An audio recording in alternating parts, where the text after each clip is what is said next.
கர்த்தருடைய வார்த்தையை தியானிக்கும் நேரம் மிகவும் அமைதியான மிகவும் சந்தோஷமான ஒரு நேரம். දෙවියන් වහන්සේගේ වචනේ මෙනෙහි කිරීමේ අවස්ථාව ඇවිල්ලා ඊටමත් නිෂ්කලංක ඊටමත් සතුට ජනක අවස්ථාවක්. ஏன் சொன்னா கர்த்தருடைய வார்த்தை அந்த அளவிற்கு ரம்மியம் உள்ளதும் ரகசியங்கள் நிறைந்ததுமாய் இருக்கிறது. හේතුව උන්වහන්සේගේ වචනේ ඒ තරම් සුන්දරත්ව සහ රහසින් පිරිච්ච කාරණයක්ව තිබෙනවා. ஆகவே இந்த வார்த்தையை தியானிக்கின்ற ஒவ்வொரு சமயத்திலும் ஒன்றை ஞாபகத்தில் வைத்துக் கொள்ளுங்கள். මේ වචනේ මෙනෙහි කරන හැම අවස්ථාවකම ඔබ දෙයක් මතක තියාගන්න. முன்னால் இருந்து பேசுகிறது நானாய் இருக்கலாம்.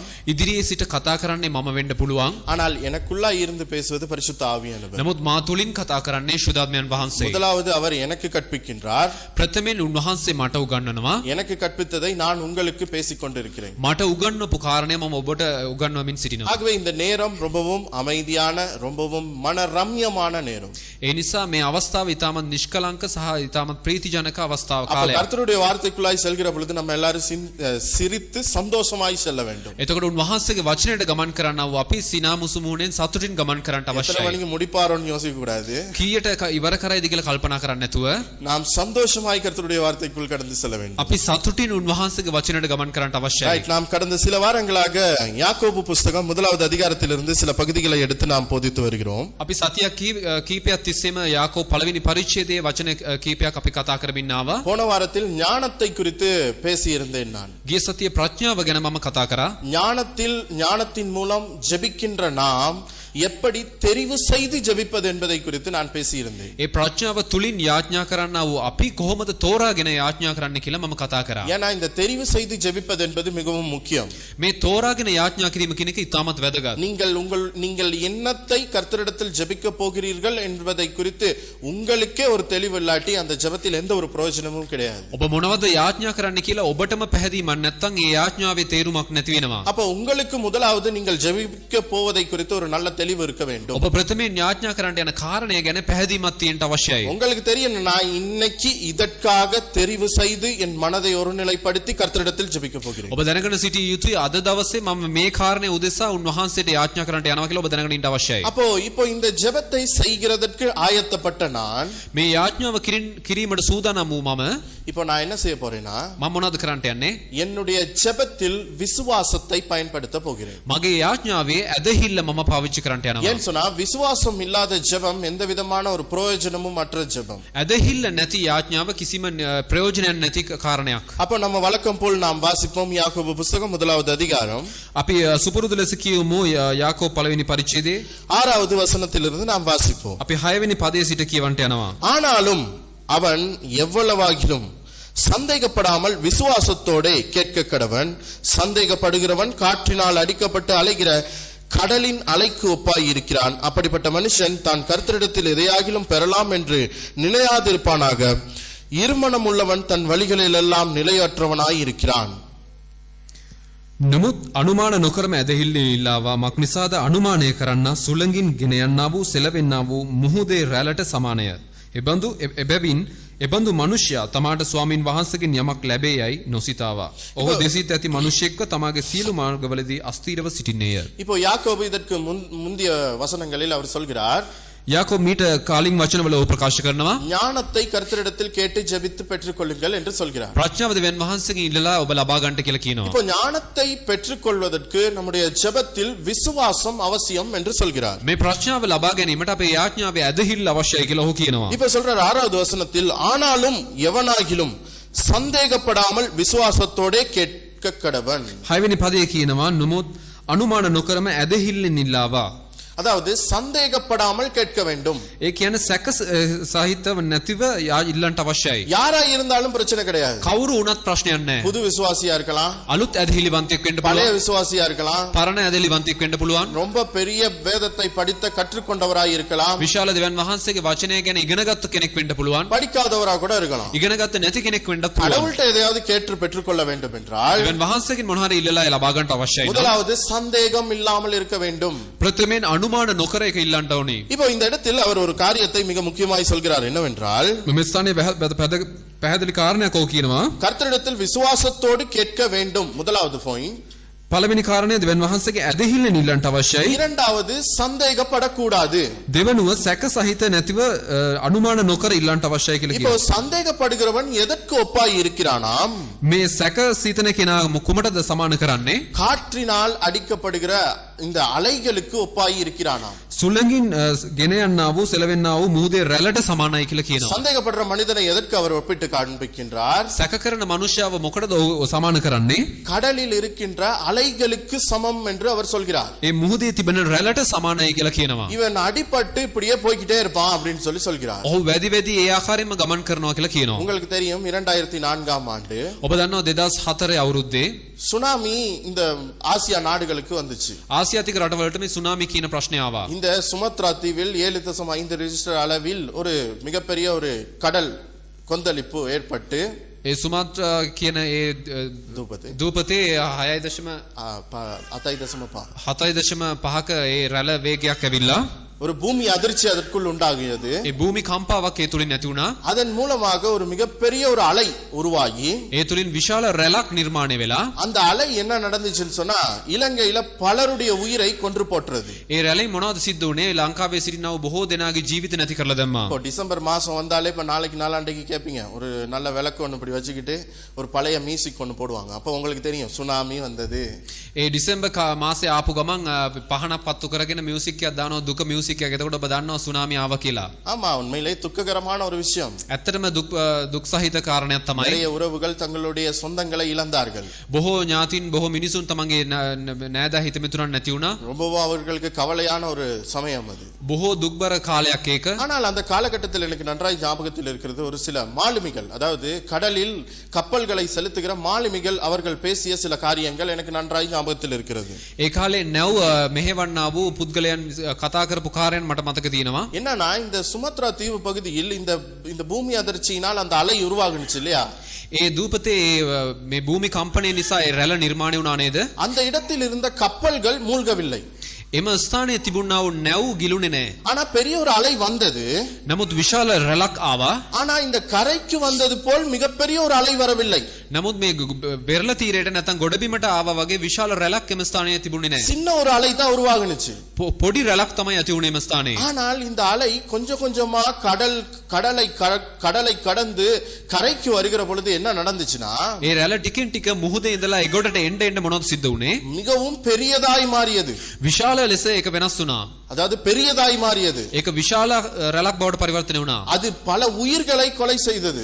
බොහෝ ජීවිත නැති කරා ඒ තුලින්. நிறைய சொத்து பத்துக்களை அது இல்லாதொழித்தது. බොහෝ දේපල සම්පත් ඒක විනාශ කරා. பாருங்க இந்த அலை ஒரு சிறியதாய் ஆரம்பித்து ரொம்பவும் பெரியதாய் வந்து பல உயிர்களை கொன்று போட்டது. මේ රැළ ඉතමත් කුඩාවට ආරම්භ වෙලා විශාල වෙලා බොහෝ ජීවිත පවා නැති කරා. இன்னைக்கும் நீங்க கிணத்தடியில உட்கார்ந்து இருந்தீங்கன்னா අදත් ඔබ ලිඳ යට වාඩි වෙලා හිටියොත් ஒரு கல்லை எடுத்து நடுவுல இப்படி போட்டீங்கன்னா ඔබ ගලක් අරන් ඒක මැදට දැම්මොත් இப்படி உருவாகுற அலை வந்து ரொம்ப சின்ன ரவுண்டா இருக்கும்.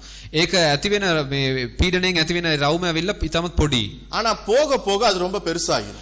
යන්න යන්න ඒක ලොකු වෙනවා. அது பெரியதாகி அது வந்து அது அந்த ஓரத்திற்கு வருகிற பொழுது ரொம்ப பெரிய ஒரு வட்டமாய் இருக்கும். ඒක අයිනට එනකොට විශාල රවුමක්ව තියෙනවා ඒක. இப்போ யாக்கோபு சொல்கிறார், යාකෝබ් තුමා කියනවා விசுவாசம் மற்ற மனிதன் சந்தேகப்படுகிறவன் இந்த அலைக்கு ஒப்பாய் இருக்கிறான். මේ ඇදහිල්ල නැති මනුෂ්‍යයා මේ රැළට සමානව සිටිනවා කියලා කියනවා. அப்படின்னா என்னது? காற்று வந்து அடிக்குது.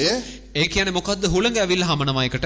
பட்ட உடனேயே இவன் என்ன செய்கிறான்? அப்படியே அடிபட்டு போய்க்கிட்டே இருக்கிறான்.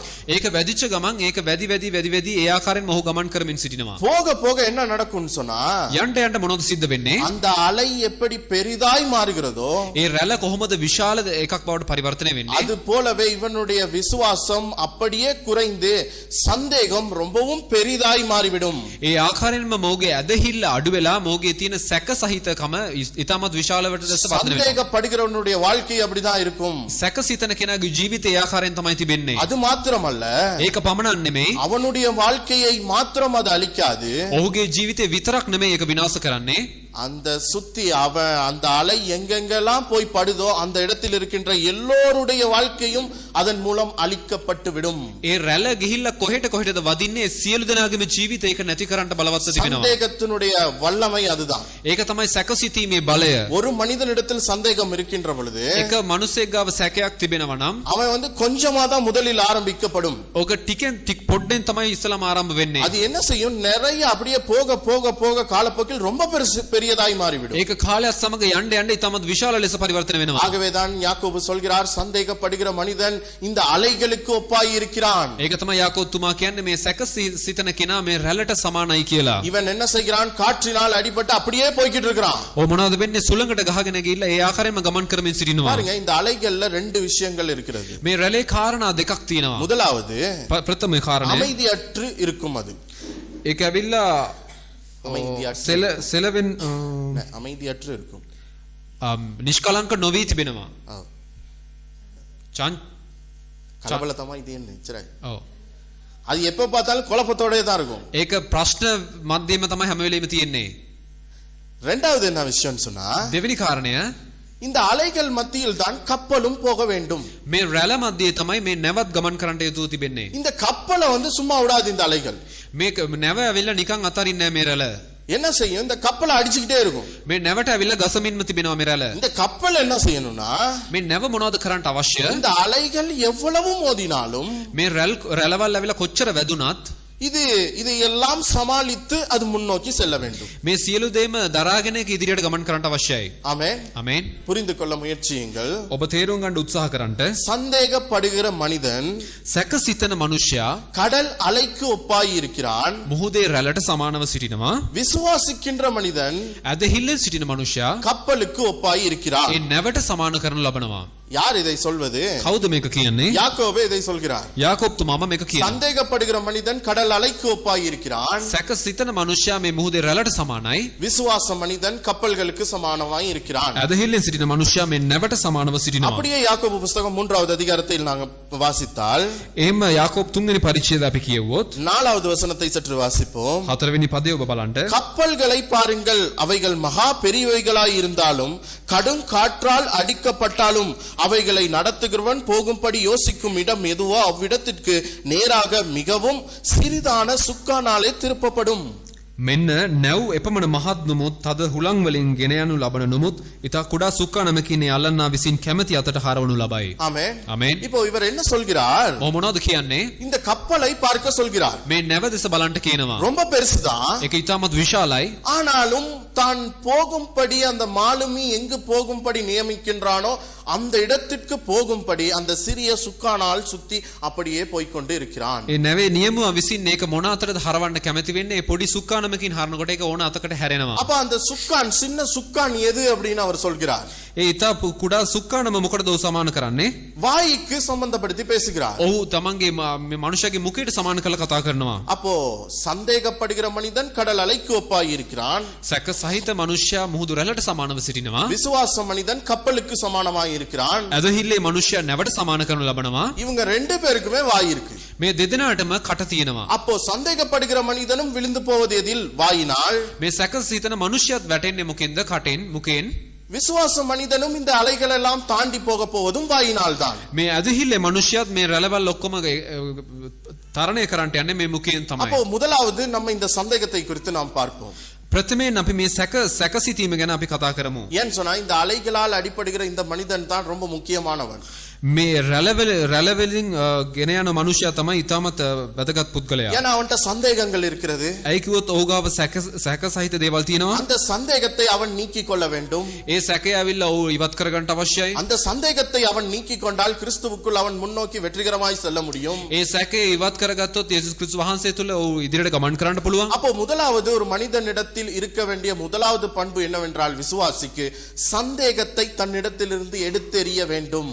ඇදිලිවන්තයෙක් ගාව තියෙනා වූ ප්‍රධාන කාර්යය තමයි සැක සිතීම ඔහුගෙන් ඉවත් කරන්නට අවශ්‍යව ஏன்னா තියෙනවා. சந்தேகம் சில சமயங்கள்ல சின்னதா தான் ஆரம்பிக்கும். සැක සිතීම සැකය ඊටමත් කෙටියෙන් තමයි පටන් ගන්නෙ. சின்ன ஒரு ரவுண்ட் தான் அது. පොඩි රවුමක් තමයි ඒක. ஆனா காலப்போக்கில் போக போக அது ஒரு மிகப்பெரிய அலையாய் மாறி කාලයත් සමග ඒක විශාල රැළක් බවට පරිවර්තනය වෙලා கரையை தொடுகின்ற பொழுது அவனையும் அழித்து பலரை அழித்து விடும். அது ඒක මුහුදු වෙරළට එනකොට තමාවත් විනාශ කරලා බොහෝ මිනිසුන්ව විනාශ කරන්න ඒක බලවත් அப்போ වෙනවා. சந்தேகப்படுகிற மனிதன் முதலாவது என்ன செய்ய வேண்டும்? தன்னுடைய வாயை பத்திரப்படுத்த வேண்டும். සැකසිතන මනුෂ්‍යයා ප්‍රථමයෙන් තමන්ගේ මුඛය ආරක්ෂා කරන්න අවශ්‍යයි. அவன் அந்த வாயை பத்திரப்படுத்தினால் அந்த சந்தேகத்திலிருந்து அவன் தப்ப முடியும். ඒ මුඛය ඔහු ආරක්ෂා කරනවා නම් ඒ සැකයෙන් ඔහුට ගොඩ වෙන්න நாம் පුළුවන්. ஒரு வேத பகுதியை பார்ப்போம். மத்தேயு புத்தகம் 28வது அதிகாரத்திற்கு திருப்பிக் கொள்வோம். අපි මතෙව් 28 වෙනි පරිච්ඡේදයට යමු. 8வது வசனம். sorry මතෙව් 8 වෙනි පරිච්ඡේදය 8வது அதிகாரத்தில் 8 වෙනි පරිච්ඡේදයේ 23வது வசனத்தை நாம் வாசிப்போம். 23 වෙනි පදය. அவர் கடலில் படகில் ஏறின பொழுது அவருடைய சீசர்கள் அவருக்கு பின் சென்று ஏறினார்கள். උන්වහන්සේ ඔරුවකට නැගුණු කල ගෝලයෝ උන්වහන්සේ අනුව ගියෝය. இப்போ என்ன நடக்குதுன்னு சொன்னா දැන් මොනවද සිද්ධ වෙන්නේ? இயேசு கிறிஸ்து நிறைய போதனைகள் இது எல்லாத்தையும் செய்து முடித்து விட்டு දෙවියන් වහන්සේ බොහෝ දේශනාවන් කරලා ඉවර වෙලා இப்போ என்ன செய்றாரு? கடலை கடந்து அக்கறைக்கு போக வேண்டும் என்று விரும்புகிறார். මුහුදෙන් එගොඩ වෙලා ඊළඟ එගොඩ වෙන්න උන්වහන්සේ උත්සාහ කරනවා. இவர் என்ன செய்றாரு? இவர் பாட்டுக்கு போயிட்டு ஒரு போட்ல ஏறுறாரு. அவர் பாட்டுக்கு උන්වහන්සේ ගිහිල්ලා ඔරුවකට කෙලිම ගිහලා නගිනවා. ஏறின உடனேயே ඒකට නැගපු ගමන් சீடர்களும் என்ன செய்றாங்க? ගෝලියොත් මොනවද කරන්නේ? பின்னுக்கே ஓடி போய் ஏறிடுறாங்க. පිටිපස්සෙම දෝලා ගිහලා ඒකට නගිනවා. இப்போ இது யார் கூட்டிக்கிட்டு போற பயணம்? දැන් මේක කවුරු එක්ක අරන් යන ගමනක්ද මේක? இயேசு கிறிஸ்து கூட்டிக்கிட்டு போற பயணம். යේසුස් ක්‍රිස්තුස් වහන්සේ රැගෙන යන ගමනක්. ஆமென். ආමෙන්. எத்தனை பேர் அதை விசுவாசிக்கிறீங்க? කී දෙනෙක් ඒ විශ්වාස කරනවද? கிறிஸ்துவுக்குள் இருக்கின்ற நீங்கள் ஒவ்வொருவருமே கிறிஸ்துவுக்குள் கிறிஸ்துவின் பயணத்தை இந்த பூமியில் சென்று கொண்டு இருக்கிறீர்கள். අද ක්‍රිස්තුස් වහන්සේ තුළ සිටිනා ඔබ උන්වහන්සේගේ ගමන උන්වහන්සේ සමග ගමන් කරමින් සිටිනවා. சிலருக்கு என்ன நினைவுனா සමහර අයට මොනවද කල්පනාව? இயேசு கிறிஸ்துவினுடைய பயணத்தில் நாம் சென்றால் எல்லாத்தையும் இயேசு கிறிஸ்து பார்த்துக் கொள்வார், எனக்கு இந்த உலகத்துல எந்த ஒரு பிரச்சனையுமே வராது அப்படின்னு சொல்லி நினைக்கிறார்கள். යේසුස් ක්‍රිස්තුස් වහන්සේ සමග මේ ගමන ගියොත් උන්වහන්සේ සියල්ල බලාගනි මේ ලෝකෙ මට කිසිම ප්‍රශ්නයක් නැහැ කියලා උන් කල්පනා කරනවා. கர்த்தர் எல்லாத்தையும் பார்த்துக்குவார், உண்மை. උන්වහන්සේ සියල්ල බලාගනි ඒක ඇත්ත. ஆனா இந்த உலகத்துல எனக்கு எந்த பிரச்சனையுமே வராதுங்கிறது தான் பொய். මේ ලෝකෙ මට කිසිම ප්‍රශ්නයක් එන්නේ නැහැ කියන එක තමයි බොරු. பிரச்சனைகள் வரும், ප්‍රශ්නේ அலை கடல்கள் வரும், රැළවල් එනවා. ஆனா இது அவை அனைத்திலும் நான் வெற்றி சிறந்து முன்னோக்கி செல்ல வேண்டும். ඒ සියල්ලම මම ජයග්‍රහණය කරලා ඉදිරියට ගමන් කරන්න අවශ්‍ය වෙනවා. சீடர்களும் என்ன செஞ்சிட்டாங்க? இயேசு கிறிஸ்து படகுல ஏறினதுனால இவங்களும் போயிட்டு ஏறிட்டாங்க. ගෝලය මොනවද කරේ? උන්වහන්සේ ඔරුවට නැගපු ගමන් මවුනුත් ගිහලා නැග්ගා. இப்ப அடுத்த வசனங்கள் சொல்கிறது, ඊළඟ වචන වලින් බලන්න. அப்பொழுது படகு அலைகளினால் மூடப்படத்தக்கதாய் கடலில் பெருங்காற்று உண்டாயிற்று, அவரோ நித்திரையாய் இருந்தார். බලව ඔරුව රැළවලින් බැසී යන තරම් මුහුදේ මහත් කුණාටුවක් විය. උන්වහන්සේ නිදාහුන්සේක. இப்போ அங்க யாக்கோபு சொல்கிறார், යාකෝබ් තුමා හේ කියනවා அலைகள் எதற்கு சமானம்? රැළවල් මොකටද සමාන? சந்தேகத்திற்கு சமானம். මේ සැකයට සමානක්. இப்ப அந்த இடத்துல காற்றினால் அடிபட்டு வருகிற அலைகள், ඒ සුළඟින් වැදිලා එන්නා වූ ඒ රැළවල්. இப்ப இங்க எப்படி இருக்குன்னா මෙහෙ කොහොමද තියෙන්නේ? இந்த போர்டே மூழ்கிற அளவுக்கு கடல் அலைகள் எழும்பி விட்டது. මේ ඔරුවම වහන තරමට මේ මුහුදු රැළවල් නැගිට්ටා. அந்த அளவுக்கு காற்று அடிக்குது. ඒ තරම් සුළඟ සැරයි. அடிக்க அடிக்க இந்த அலைகள் ரொம்ப பெரிதாய் அந்த போர்டை மூடுற அளவுக்குனா ரொம்ப பெருசாயிருச்சு. මේ මුහුදු හුළං ගහන්න ඒ රැළ විශාල වෙනවා ඒ ඔරුව වහන්න තරම්. இப்போ 25வது வசனத்தில் அவருடைய சீடர்கள் சொல்கிறார்கள், 25 වෙනි පදේ ගෝලයන් කියනවා அப்பொழுது அவருடைய சீசர்கள் வந்து அவரை எழுப்பி, ஆண்டவரே எங்களை இரட்சியும், மடிந்து போகிறோம் என்றார்கள். එවිට ඔවුන් වහන්සේ ළඟට ඇවිත් උන්වහන්සේ පුබුදුවා ස්වාමිනී අප ගැලවුව මැනව අපි විනාශ වෙමු යයි කිව්වෝය. இவங்க என்ன சொல்றாங்கன்னு பாருங்க. මේ ගෝලේ මොනවද කියන්නේ? இயேசு கிறிஸ்துவோட பயணம், යේසුස් ක්‍රිස්තුස් වහන්සේගේ ගමන. முதல்ல ஏறினது இயேசு கிறிஸ்து தான். ප්‍රථමයෙන් නැග්ගේ යේසුස් ක්‍රිස්තුස් වහන්සේ තමයි. இவருக்கு பின்னிக்கே தான் இவங்களும் வந்து ஏறினாங்க. උන්වහන්සේට පිටිපස්සෙම තමයි මවුනුත් නැග්ගේ. அலைகள் அடிக்குது, රැළවල් ගහනවා, காற்று பெருங்காற்று அடிக்குது. සුළි සුළං පවතිනවා. இப்ப பெரிய ஒரு பிரச்சனை. දැන් විශාල ප්‍රශ්නේ இப்போ இந்த போட் மூழ்கிற அளவுக்கு அலைகள் அடித்துக் கொண்டு இருக்கிறது. දැන් මේ ඔරුව වැහෙන තරමට මේ රැළවල් වේගවත්. இப்போ இவங்க என்ன சொல்றாங்கன்னா, මොනවද කියන්නේ? ஆண்டவரே எங்களை இரட்சியும், நாங்கள் மடிந்து போகிறோம் அப்படின்றாங்க. ස්වාමිනී අපිව ගැලවුව මැනව අපි විනාශ වෙන්න යනවා කියලා මොවුන් කියනවා. இவங்க போயிட்டு இயேசு கிறிஸ்து கிட்ட சொல்லல, ஆண்டவரே எந்திரிங்க, ஆண்டவரே அலைகள் அடிக்குது, நம்ம எல்லாம் சாக போறோம், அப்படி சொல்லல. මොවුන් යේසුස් ක්‍රිස්තුස් වහන්සේ ළඟට ගිහිල්ලා ස්වාමිනේ නැගිටින්න අපි මුහුදු රැළ ගහනවා අපි මැරෙන්න යනවා කියලා කිව්වේ නෑ. இவங்க என்ன சொல்றாங்கன்னா, நாங்க மடிஞ்சு போறோம் ஆண்டவரே. අපි විනාශ වෙන්න යනවා ස්වාමිනේ. இவங்களுக்கு என்ன நினைவுனா, මොවුන්ගේ සිතුවිල්ල මොකද්ද? நாங்க கடல்ல அமிழ்ந்து செத்து போனாலும் අපි ඒ මුහුදේ මැරුණත් இயேசு கிறிஸ்து மட்டும் தன்னோட உயிரை காப்பாத்திக்குவாரு அப்படிங்கிற மாதிரி ஒரு நினைவு அவங்களுக்கு வருது. යේසුස් ක්‍රිස්තුස් වහන්සේ විතරක් උන්වහන්සේගේ ජීවිතේ බේරා ගනී කියන යම්කිසි සිතුවිල්ලක් ඔවුන්ගේ සිතේ යනවා. அதனால தான் அவங்க சொல்றாங்க, ඒක තමයි ඔවුන් කිව්වේ நாங்கள் மடிந்து போகிறோம், අපි විනාශ වෙන්න යනවා කියලා. எங்களை இரட்சியும். අපිව ගලවන්න. இயேசு கிறிஸ்துவும் பாருங்க, යේසුස් ක්‍රිස්තුස් වහන්සේවත් බලන්න அவர் பாட்டுக்கு தூங்கிட்டு இருக்கிறாரு. උන්වහන්සේ පාඩුවේ නිදාගෙන ඉන්නවා. ஆமென். ආමෙන්. எத்தனை பேருக்கு விளங்குது? කී දිනට තේරෙනවද? அலைகடல் வந்து போட மூடுற அளவுக்கு அலை அடிக்குது. මුහුදු රැළ ඇවිල්ලා ඔරුව වහන තරමට ඒක ඇවිල්ලා වදිනවා. காற்று பெருசா அடிக்குது. හුළඟ ඉතාමත් වේගයෙන් තියෙනවා. இது ஒரு கப்பலும் இல்ல. මේක නැවකුත් නෙමෙයි. இது ஒரு போர்டு. මේක ඇවිල්ලා ඔරුවක්. இதுல இயேசு கிறிஸ்து தூங்கிக்கிட்டு இருந்தாராம். මේක යේසුස් ක්‍රිස්තුස් වහන්සේ නිදාගෙන හිටියා කියලා කියනවා. நமக்கு சில சமயங்கள்ல இந்த காற்று கூரைக்கு மேல அடிச்சாலே கீழே தூக்கம் போகாது. සමහරලාට මේ වහලේට හුළං හැමුවත් අපිට නිින්ද යන්නේ නැහැ ඇතුලේ. இயேசு கிறிஸ்துவுக்கு அங்க கடல்ல தூக்கம் போகுதாம். යේසුස් ක්‍රිස්තුස් වහන්සේට මුහුදේ නිින්ද ගියා කියලා இந்த කියනවා. போர்டு என்ன அமைதியா அந்த கடல்ல போயிருக்கோம்னு நீங்க நினைக்கிறீங்களா? ඒ ඔරුව ඉතාම නිශ්චල වේ මුහුදේ යන්න ඇති කියලා ඔබ හිතනවා. அலைகள் மூடத்தக்கதாய் வந்துச்சாம். ඒ රැළ ඒක වහන මට්ටමට ඇවිල්ලා තියෙනවා. அப்படின்னா என்ன, அது போர்டு இப்படி நல்லா மேல போய் கீழே வந்து பெரண்டு உருண்டு தான் அது போய்கிட்டு இருந்திருக்கும். එතකොට ඒ ඔරුව කොහොමද යන්න ඇත්තේ? උඩට ගිහිල්ලා පෙරලෙන මට්ටමට තමයි ඒක යන්න ඇත්තේ. பேதுரு என்ன செஞ்சிருப்பாரு, அவர் மீன் பிடிக்கிறவர் பாருங்க. පේත්‍රස් ඇවිල්ලා මොනවද කරන්න ඇත්තේ? ඔව් මාළු අල්ලන කෙනෙක්. அவர் நினைச்சிருப்பாரு இது எவ்வளவு பெரிய கடலா இருந்தாலும் சரி நான் சமாளிக்கிறேன் பாருன்னு அவரு அந்த தண்டு வலிக்கிறதெல்லாம் எடுத்து நிறைய வலிச்சுக்கிட்டு போயிட்டு இருந்திருப்பாரு. ඔහු කල්පනා කරලා ඇති මොන හුළඟාවත් කමන්නේ මට මේක පාලනය කරන්න පුළුවන් කියලා ඔහු ඒ අර මේ ඔරුවේ පදින මේකින් ඔහු මොන හරි උත්සාහ කරන්න ඇති. அவர் எல்லாத்தையும் அதை எப்படியாவது போர்டை கொண்டுட்டு போயிடலாம்னு அவர் பேலன்ஸ் பண்ண முயற்சி செய்திருப்பார். ඔය හබල තියාගෙන ඔරුව ගෙනියන්න පුළුවන් කියලා ඔහු මොන හරි උත්සාහයක් ගන්න சில ඇති. வேளை போட் உள்ளுக்கு தண்ணி வந்திருக்கும். සමහර වෙලාවට ඒ ඔරුව ඇතුළට වතුර එන්න ඇති. சிலர் அதை அள்ளி வெளியே ஊத்திக்கிட்டு இருப்பாங்க. සමහර අය ඒක අරගෙන එළියට දාගෙන ඉන්න ඇති. ஒரு சிலர் அதுல சொல்லி இருப்பாங்க தப்பி தவறி இயேசு கிறிஸ்துவோட வந்துட்டோம்டா. අපි වැරදිලා යේසුස් ක්‍රිස්තුස් වහන්සේත් එක්ක ආව කියලා සමහර අය කියන්න ඇති. இயேசுவை நம்பி வந்தோம் பாரு கடல் அடிக்குது. යේසුස් ක්‍රිස්තුස් වහන්සේ විශ්වාස කරලා ආව බලන්න මුහුදු රැළ සැර වෙනවා. இன்னும் கொஞ்சத்துல மடிந்து வேற போக போறோம். තව පොඩ්ඩකින් අපි විනාශ වෙන්න යනවා. என்ன நடக்குமோ தெரியல. මොනවා සිද්ධ වෙයිද දන්නේ නැහැ. சில சமயங்கள்ல நம்ம ஆளுங்களும் அங்க இருந்திருக்காங்க. සමහර ඒ වෙලාවේ අපේ කට්ටියත් එහි ඉඳලා දින්නවා. ஏன்னா நம்மளும் அப்படித்தான் பாருங்க, திடீர்னு අපිත් එකපාරටම එහෙම තමයි. திடீர்னு ஏதாவது பிரச்சனை வந்தேக்கு சொல்லுவோம் இயேசு இருந்தா எனக்கு இந்த பிரச்சனை வருமா? අපිත් කියන එකපාරටම යේසුස් ක්‍රිස්තුස් වහන්සේ හිටියොත් මට මේ ප්‍රශ්නේ එයිද? இயேசுவை நம்பி வந்தேன் எனக்கு இதெல்லாம் நடக்குமா? යේසුස් ක්‍රිස්තුස් වහන්සේ විශ්වාස කළා ආව මට මේක සිද්ධ වෙයිද? சந்தேகம்ங்கற இந்த அலை அடிக்கும் சில சமயத்துல. බොහෝ සැක සහිත වූ ඒ රැළවල් වදිනවා. இப்ப இவங்களுக்கு அதே மாதிரி தான் இந்த அலை அடிக்குது அவங்கள. මේ රැළ ඇවිල්ලා උන්ට වදිනවා. பட பட இவங்களுக்கு படபடன்னு ஆயிருச்சு. මොවුන්ට ඉතාමත් වෙවුලුමෙන් මොවුන් සිටින්නේ දැන්. இவங்க என்ன சொல்றாங்க, ஆண்டவரே எங்களை ரட்சியும். ඔවුන් කියනවා ස්වාමිනී අපිව ගලවන්න කියලා. எத்தனை பேர் நம்ம ஜெபிக்கிறோம், කී දෙනෙක් අපි ආශා ஆண்டவரே කරනවා? என்னை ரட்சியும். ස්වාමිනී මාව ගලවන්න. ஆண்டவரே எனக்கு இந்த பிரச்சனை இருக்குன்னு உமக்கு தெரியாதா? ස්වාමිනී මට මේ ප්‍රශ්නේ තියෙනවා කියලා ඔබ දන්නේ නැද්ද? சிலருக்கு என்ன நினைவுனா இயேசு கிறிஸ்து என்னோட பிரச்சனையெல்லாம் தெரிஞ்சுக்கிட்டு அவர் நிம்மதியா தூங்குறாருன்னு இவங்க நினைச்சுக்கிட்டு இருக்காங்க. සමහර අය හිතාගෙන ඉන්නවා මගේ සියලුම ප්‍රශ්න යේසුස් ක්‍රිස්තුස් වහන්සේ දැනගෙන උන්වහන්සේ සමාදානයෙන් නිදාගෙන ඉන්නවා කියලා. வேதம் சொல்கிறது கர்த்தர் இஸ்ரவேலை காக்கிறவர் தூங்குவதும் இல்லை உறங்குவதும் இல்லை அப்படின்றது. වචනේ කියනවා ඊශ්‍රායල්ව මෙහෙවන්නා උන්වහන්සේ නිදිබරක්වත් නිදාගැන්මක්වත් උන්වහන්සේට නැහැ ஆனா කියලා. இந்த இடத்துல அவர் நல்லா தூங்கிட்டு இருக்காரு. හැබැයි මෙම ස්ථානයේ උන්වහන්සේ හොඳට නිදාගෙන ඉන්නවා. எப்படி அவருக்கு தூக்கம் போயிருக்கும்? කොහොමද උන්වහන්සේට නිින්ද යන්න ඇත්තේ? என்னன்னா ஒரு காரியத்தை அவங்களுக்கு சொல்லி கொடுக்க போறாரு. එක කාරණයක් ඔවුන්ට උන්වහන්සේ කියලා දෙන්න. சந்தேகம்ங்கற இந்த அலை எவ்வளவு அடித்தாலும் සැක සහිත වූ මේ රැළ කොච්චර ඇවිල්ලා වැදුනත් நீங்க என்ன செய்ய போகிறீங்க அப்படிங்கறத பொறுத்து தான் இருக்கிறது நாளைய தினம் உங்களுடையது எப்படி இருக்க போகிறது என்பது. ඔබ මොනවද කරන්න යන්නේ කියන එක මත තමයි තිබෙන්නේ හෙට දවසේ ඔබගේ කාරණයගේ මොක තීන්දුව වීම ஆனா ගැන. சீடர்களுடைய பேச்சை கொஞ்சம் கவனித்து பாருங்க. නමුත් ගෝලයන්ගේ කතාව පොඩ්ඩක් ඔබ බලන්න. ஏன் சொன்னா அவங்களுடைய வாய் இந்த இடத்துல கொஞ்சம் சரியில்லை.